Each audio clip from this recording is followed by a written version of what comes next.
बाबा साहब अम्बेडकर पूरे इंडिया के नहीं पूरे ब्रह्मांड के नेता हैं, पूरे दुनिया के नेता हैं। दुनिया में सब लोग उनको मानते हैं।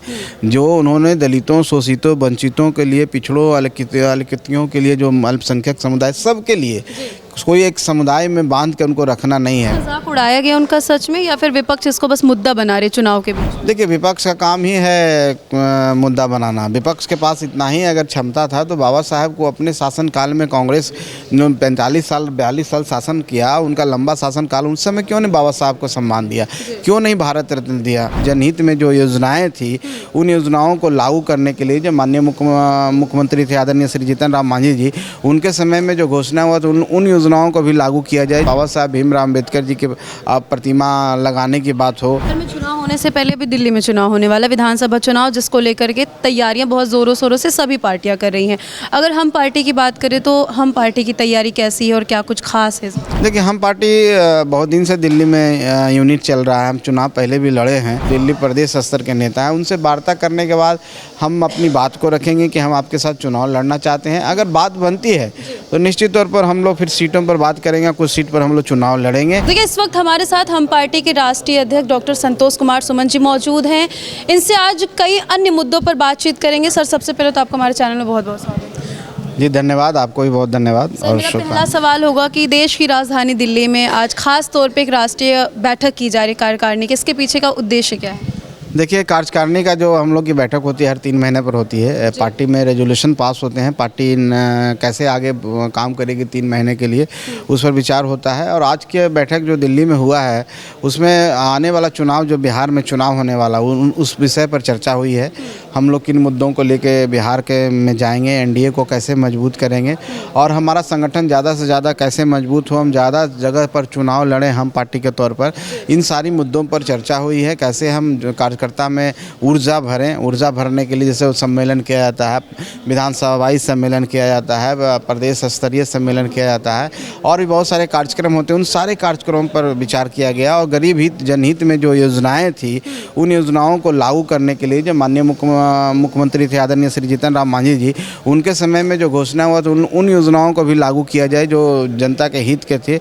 जो कुछ योजना लागू हुए हैं उसके अलावा भी, तो इन सब मुद्दों को लेकर के कुछ ऐसे मुद्दे थे जैसे समान शिक्षा प्रणाली, जैसे बाबा साहब भीमराव अम्बेडकर जी के प्रतिमा लगाने की बात हो, चाहे और भी वहाँ पर भी बिहार में भी दशरथ मांझी जी के नाम पर। बिहार में चुनाव होने से पहले भी दिल्ली में चुनाव होने वाला, विधानसभा चुनाव, जिसको लेकर के तैयारियां बहुत ज़ोरों शोरों से सभी पार्टियां कर रही हैं। अगर हम पार्टी की बात करें तो हम पार्टी की तैयारी कैसी है और क्या कुछ खास है? देखिए, हम पार्टी बहुत दिन से दिल्ली में यूनिट चल रहा है। हम चुनाव पहले भी लड़े हैं, 1-2 बार विधानसभा चुनाव लड़े हैं। हम लोग की अभी जो मंशा है, हमने जो बातें की है इस मीटिंग में, उसमें ये बात निकल के आया है कि हम लोग के प्रदेश जो अध्यक्ष हैं, उनकी अध्यक्षता में एक कमेटी जाएगी, यहाँ के एनडीए के नेताओं से मिलेगी, शीर्ष नेताओं से, और जो दिल्ली स्तर के नेता हैं, जो दिल्ली प्रदेश स्तर के नेता हैं, उनसे वार्ता करने के बाद हम अपनी बात को रखेंगे कि हम आपके साथ चुनाव लड़ना चाहते हैं। अगर बात बनती है तो निश्चित तौर पर हम लोग फिर सीटों पर बात करेंगे, कुछ सीट पर हम लोग चुनाव लड़ेंगे। यही निर्णय लिया गया है और हमारे बहुत जल्द हमारे कमेटी यहाँ से जाके बात करेंगे। अच्छा, देखिए, चुनावी माहौल के बीच में जिस तरीके से तैयारी सभी पार्टी करी, लेकिन एक ऐसा मुद्दा है जो तूल पकड़ते हुए नजर आ रहा है, डॉक्टर भीमराव अम्बेडकर को लेकर के अमित शाह जो बयान दिए थे उसको लेकर के लगातार विपक्ष कह रहा है कि ऐसा नहीं होना चाहिए था, हम हितैषी हैं, दलितों के हितैषी हैं, ये सारी चीज़ें सामने आ रही है। खासतौर पे जीतन राम मांझी जी अगर बात करें इनको लेकर के, तो कहा जाता है कि दलितों के बारे में सोचना और उनके बारे में कुछ करने से पहले की शुरुआत उन्होंने ही की थी। देखिए, निश्चित तौर पर इसमें कहीं पर कोई शंका नहीं है कि बाबा साहब अम्बेडकर पूरे इंडिया के नहीं पूरे ब्रह्मांड के नेता हैं, पूरे दुनिया के नेता हैं। दुनिया में सब लोग उनको मानते हैं। जो उन्होंने दलितों, शोषितों, वंचितों के लिए, पिछड़ों, अल्पसंख्यकों के लिए, जो अल्पसंख्यक समुदाय, सब के लिए कोई एक समुदाय में बांध के उनको रखना नहीं है। कुछ लोग क्या कर रहे हैं अभी कि उनको महादलित के नेता बना दे रहे हैं, लेकिन वो किसी एक पूरे मानव जाति के नेता थे।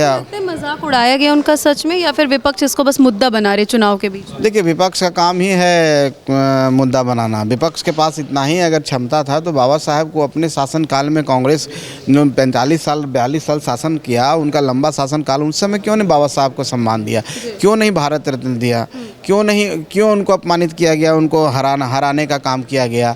तो हम समझते हैं जो संविधान के रचयिता हैं और जो संविधान ड्राफ्टिंग कमेटी के चेयरमैन रहे हैं, उस व्यक्ति जैसे व्यक्ति को कांग्रेस ने अपमानित किया, उनको कहीं दूसरे जगह जा करके लड़ना पड़ा। संसद में फोटो लेकर के लड़ाई कर रहे हैं, वहाँ पे धक्का मुक्की चल रही है, सपोर्ट में आ रहे हैं, समर्थन में आ रहे हैं। अब संसद की बात करते हैं तो संसद में एक तैल चित्र भी नहीं लगाया था कांग्रेस ने, तो एनडीए की सरकार में वो लगा। एनडीए की सरकार में वो जहाँ जहाँ रहे, जहाँ पढ़ाई किए, जहाँ उनका जन्म हुआ, पंचतीर्थ करके माननीय नरेंद्र मोदी जी हम लोग के जो प्रधानमंत्री, उस जगह को डेवलप किया गया। उनके किताब जो लिखे हैं उसको संरक्षित किया गया। उनके और भी जो अवशेष जो भी उनके चीज़ें हैं उनको सुरक्षित कर करके आने वाला जनरेशन के लिए रखा गया है। चाहे वो लंदन की बात करें, चाहे नागपुर की बात करें, कहीं की बात करें, तो हम तो उनके लिए काम किए। एनडीए सरकार ने काम किया, उनको सम्मान देने का काम किया, उनको भारत रत्न देने का काम किया, उनके जगहों को डेवलप करने का काम किया। कांग्रेस तो आज तक कुछ नहीं कर पाई, एक तैल चित्र भी नहीं लगा पाई पार्लियामेंट में, तो तैल चित्र भी अभी लगा है। तो आप समझ लीजिए कौन उनको सम्मान देता है, कौन उनको अपमान करता है। सरकार पर लगातार जो है कि तेजस्वी यादव भी सवाल उठाते हैं। फिर बिहार की बात करें तो बिहार में अन्य मुद्दे कह रहे हैं कि अपराध बढ़ते जा रहे, चुनाव आ रहा है, फिर बड़े बड़े वादे होंगे लेकिन पूरा नहीं किया जाएगा। देखिए, जो जंगल राज के युवराज हैं वो अपराध की बात करते हैं तो उनको शोभा नहीं देता है।